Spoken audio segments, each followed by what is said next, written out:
দুনিয়ার সবচেয়ে ক্ষমতাসীন ব্যক্তি, ক্ষমতার অধিকারী ব্যক্তি নাকি আমেরিকার প্রেসিডেন্ট। তিনিও যদি অতিরিক্ত অর্থ খরচ করতে চান সেক্ষেত্রে কংগ্রেসের অনুমতি লাগে। এদিক দিয়ে তিনি বাংলাদেশের প্রেসিডেন্টকে ঈর্ষা করতেই পারেন।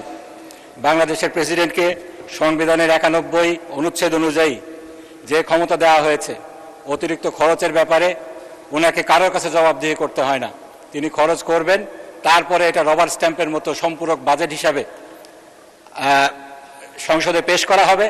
আমাদের পাশ করা ছাড়া আর কোনো উপায় থাকবে না। মাননীয় স্পিকার, আমি মোহাম্মদ নাজিবুর রহমান, সংসদ সদস্য পাবনা 1, প্রস্তাব করছি যে পরিকল্পনা বিভাগ বিষয়ে আলোচনা উত্থাপন কল্পে হিসাবের খাত 114 পরিকল্পনা বিভাগ শিরোনামাধীন 11 নং দাবি হইতে 500 টাকা প্রতীকী হ্রাস করা হোক। মাননীয় স্পিকার, এই বিষয়টাকে অ্যাড্রেস করার জন্য একটি আইন হয়েছিল, সরকারি অর্থ ও বাজেট ব্যবস্থাপনা আইন 2009। সেখানে 12 নম্বর ধারায় যেটা বলা হয়েছে, সংশোধিত বাজেট যথাসম্ভব প্রত্যেক বছরের মার্চ মাসের মধ্যে পেশ করিতে হইবে। এক্ষেত্রে যথাসম্ভব এই শব্দটার অ্যাবিউজ করে, মিসইউজ করে বাজেট, সম্পূরক বাজেট কখনোই মার্চ মাসে দেওয়া হয় না। যথাসম্ভব বলতে কি বোঝানো হয়েছে, এটার যথাযথ ব্যাখ্যা দরকার রয়েছে। কেন সরকার মার্চ মাসে সম্পূরক বাজেট দিয়ে ব্যর্থ হলো? মার্চ মাসের পরে এপ্রিল গেল, মে গেল, 2টা মাসেও সম্পূরক বাজেট দিতে ব্যর্থ হলো, জুন মাসে এসে সম্পূরক বাজেট দিল। এই ব্যাপারে সরকারি দলকে, যারা এই সম্পূরক বাজেট নিয়ে এসেছেন তাদেরকেও জবাবদিহির আওতায় আনতে হবে।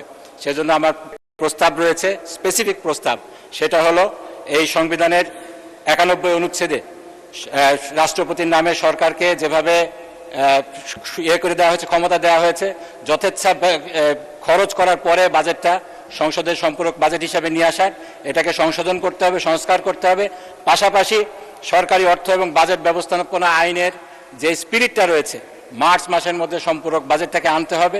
এখানে কোনো যে ধরনের এখতিয়ার দেওয়া হয়েছে যথাসম্ভব এই ক্লজটার মাধ্যমে এটাকে উঠিয়ে সম্পূরক বাজেটকে মার্চ মাসের মধ্যে পাশ করে তারপরে অতিরিক্ত যে অর্থটা খরচ করার বিষয় আছে সেটা সরকারকে করতে হবে। আমি সেজন্য যেটা বলছি, এটাকে যেহেতু এই খাতে 12,500 কোটি টাকা অতিরিক্ত খরচ করা হয়েছে, জাতি জানতে চায় এটা কোন খাতে খরচ করা হয়েছে। একটি বই দেওয়া হয়েছে আমাদেরকে, সংশোধিত বার্ষিক উন্নয়ন কর্মসূচি, সেখানে বলা হয়েছে 12টা প্রকল্প আনা হয়েছে। এত অতিরিক্ত টাকা খরচ করা হলো। 1 মিনিটে কনক্লুড করুন। আমার আধা মিনিট লাগবে মাননীয় স্পিকার, ধন্যবাদ আপনাকে। এই বিষয়ে অস্পষ্ট রেখে এই বিলটি পাশ করা কোনোভাবে উচিত হবে না। সেজন্য আমার যেটা প্রস্তাব, প্রতিবাদ হিসাবে 500 টাকা এই ব্যয় থেকে হ্রাস করা হোক। ধন্যবাদ মাননীয় স্পিকার।